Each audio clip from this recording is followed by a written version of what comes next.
want to begin this session with a quote from an author named Christopher Hitchens. Christopher Hitchens years ago wrote a book called God is Not Great: How Religion Poisons Everything. And here's one of the quotes, the more famous quotes from that book. He says, "Violent, irrational, intolerant, allied to racism and tribalism and bigotry, invested in ignorance and hostile to free inquiry, contemptuous of women and coercive towards children, organized religion ought to have a great deal on its conscience." His thesis in the book, explained by the subtitle, is that organized religion is a curse. Organized religion, Christianity in particular, poisons everything. And so in this session, I want to address the scandal of religious belief, the scandal of Christianity. I want to address the charge that skeptics make that religion, and Christianity in particular, is not only outdated, it's actually poisonous. Specifically, it's poisonous to progress and science. That's what I want to address in this particular session. So first of all, some would argue that Christianity is false because violence has been committed in the name of Christianity. Some want to argue that Christianity is false because violence has been committed in the name of Christianity. Now, to that I say, well, yes, that's obviously true, unfortunately. It is true that historically and even in present day, violence is sometimes committed in the name of Jesus. So if you remember several sessions ago, I said one of my tactics that I take when talking to an unbeliever is I'm going to agree until I have to disagree. And here's one of those instances where I have to unfortunately own the fact that Christians have not always been faithful in following Jesus in this world. Sometimes even violently they followed Jesus in this world. But I also think there are some responses that we can make to this charge that Christianity is violent, that religious belief is violent. The first response that I would make to this charge is that it's committing a fallacy called a hasty generalization. It reduces all Christianity down to its worst possible expressions. So what if we applied the same standard to secularism? What if I, as a believer, said, well, look at what happens in secular nations and secular governments? What if we looked at the example of communist Russia? Or what if we looked at the example of communist China? Or so many different examples that we could give, even going back like to the French Revolution, all these secular uprisings, these secular governments, and just how violent and bloody they have indeed been. I've had this conversation with atheists, and they get very agitated. They get very irritated, and they'll say, well, that doesn't represent what secularism is all about. And I would say, well, maybe that's true. I'm going to grant you that. Maybe that's true. But if that's true in your case, then maybe it's also true in the case of Christians acting violently in the world. See, what you're doing is you're making a hasty generalization. You're making a judgment about religious faith based on only the worst expressions of it. Whenever you see a person acting violently in the world, you need to ask the question, is this violence the logical expression of their ideology? So in other words, was their ideology leading them necessarily to this point? Or is this violence an aberration to their ideology? So in other words, it's inconsistent with what they believe. And I would argue that a Christian acting violently in this world is they're not acting out the implications of their belief. They're actually contradicting the nature of the gospel. Here's another thing that I would say in response to this charge. It also commits what's called a false cause fallacy. It looks at much of the violence that has taken place in the world. And it falsely attributes religious belief as the primary or the principal cause for that violence and that bloodshed that has occurred. But if you actually look at these historical examples that they sometimes give, like the so-called religious wars in Europe, what you realize is the cause of that violence and bloodshed was incredibly complicated and nuanced. To say that it was simply a byproduct of religious belief is to turn a blind eye to the actual historical events and how they unfolded. So it's a false cause fallacy. It's also what's called an ad hominem fallacy. An ad hominem is when you reject an idea or you reject a belief simply because of the person that holds the belief. And here's a good way of illustrating this. So we know that 2 + 3 = 5. Now, what if I told you that the person I learned 2 + 3 = 5 from, that the person I learned that from is an awful person who loves to drop kick puppies for fun? Okay? So does that mean, because I learned this truth from an awful person, does that mean that the truth is therefore false? Should I reject 2 + 3 = 5 because of the person who taught me that truth? Well, clearly not. 2 + 3 still equals 5, regardless of the person who taught it to me.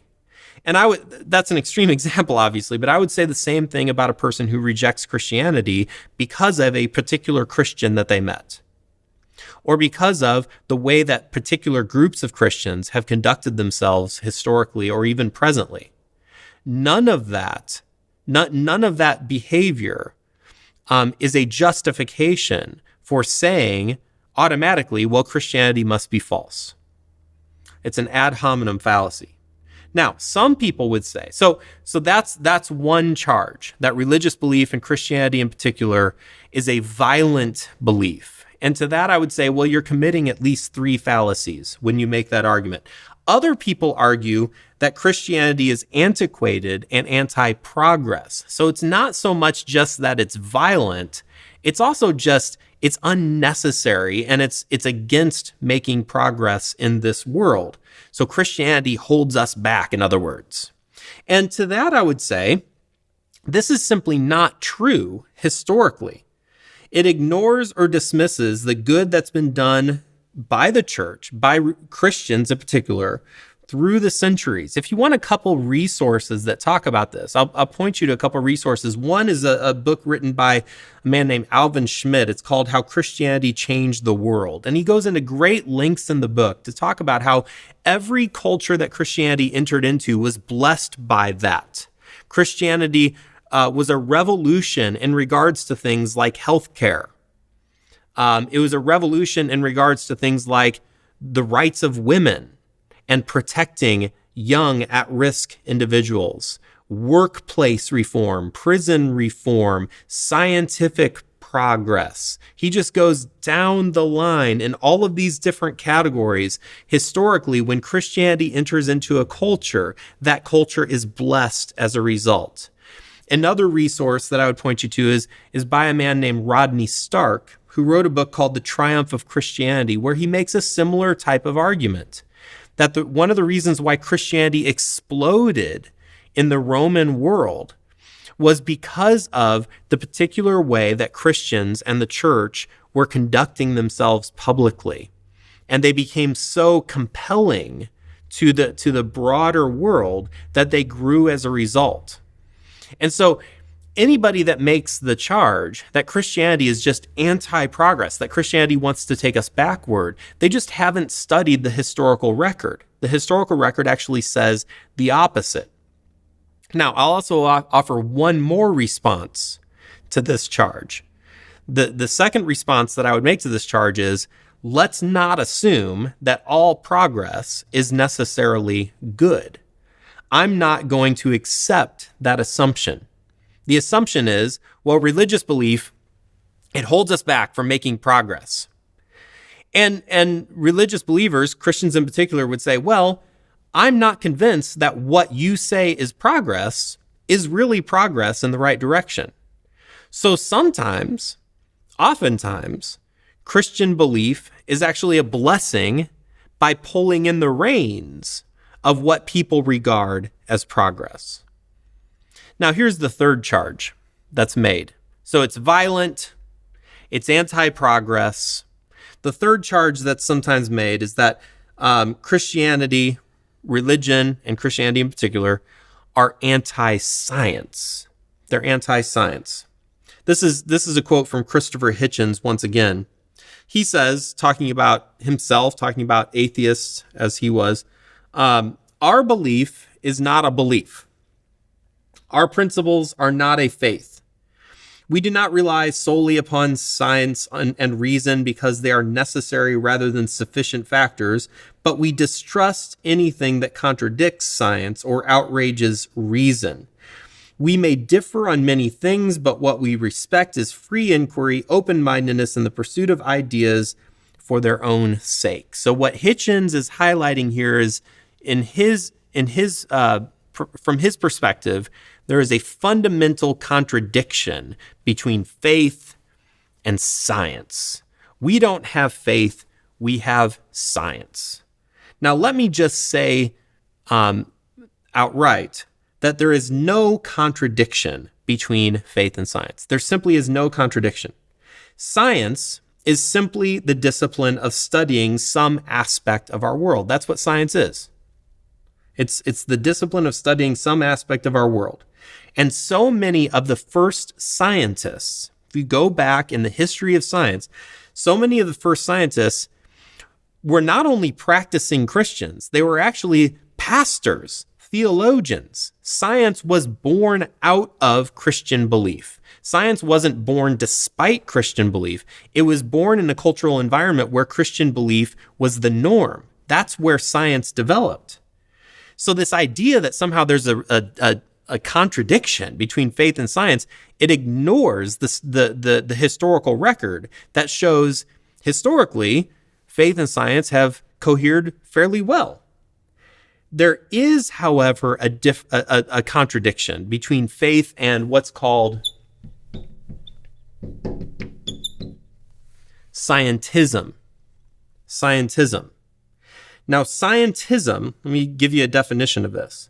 Scientism is the conviction that scientific knowledge, particularly that knowledge derived from natural sciences, is the highest or only form of knowledge. That's what scientism says. Let me give you that definition again. Scientism is the conviction that scientific knowledge, particularly that knowledge derived from natural sciences, is the highest or even the only form of knowledge. So what that Christopher Hitchens quote is revealing is it's revealing a particular worldview called scientism. He says there's a contradiction between faith and science. That's not true. But there is a contradiction between faith and the worldview of scientism that says the only thing that matters, the only truth or the only knowledge that matters in this world is knowledge that is derived from science. That is, I would argue, that is a religious conviction. He's articulating a religious conviction, only instead of God being at the center, science is now at the center. And my response to scientism is threefold. There's three responses that we can make to scientism. And these are all things that science is actually incapable of doing. There are at least three things that science cannot do. The first thing that science cannot do is be infallible. Science cannot be final or infallible. The book of science is never closed because we're always learning more. We're always discovering more. Some of what we discover today challenges or contradicts what we think we discovered yesterday. Science is an open book in that way. So you always know that you're talking to a person who's adopted scientism when they talk about science as if it's a closed book, that the science on everything is settled. We've proven this beyond any shadow of a doubt. Well, that's not science. That's actually more akin to a religious type of conviction. Science by its nature can't be infallible, which is one of the reasons why Christians initially began the discipline and started the discipline of science, because they wanted to learn more about this world that God had created. They were curious about it, and they believed that you could actually learn more about God by studying the things that God has made. And so science, properly understood, is a curious epistemology. It's always looking to learn and discover more. Scientism, on the other hand, wants to keep that book closed. Here's the second thing that science cannot do. Science cannot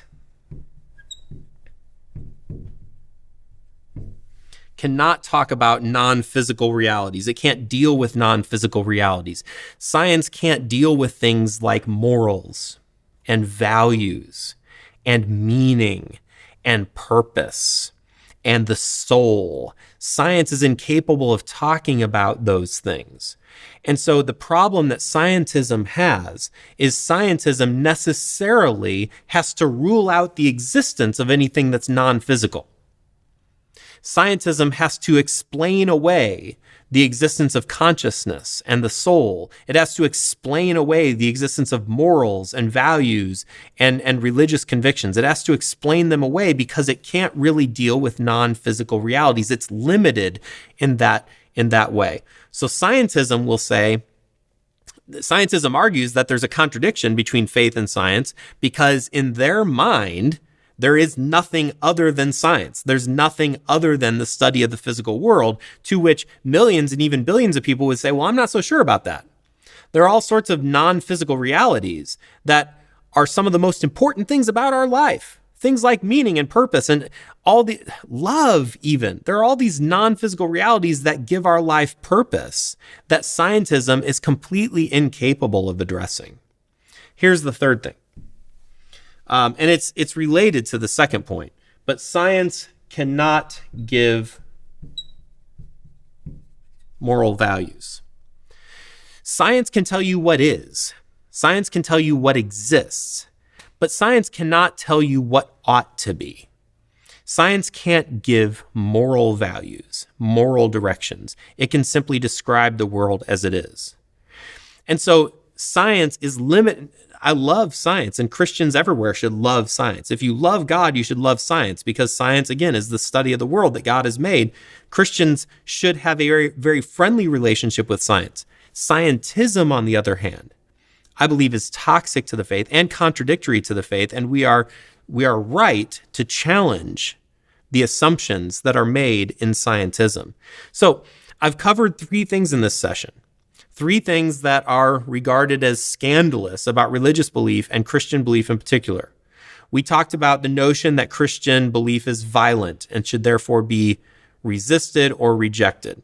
We talked about the idea that Christian belief is anti-progress, that it's poisonous to cultures. We challenge that notion. And then thirdly, we talked about this relationship between faith and science. And is it true that Christian faith is actually anti-science? And I would argue, no, it's not true at all. It's anti-scientism, but it's certainly not anti-science.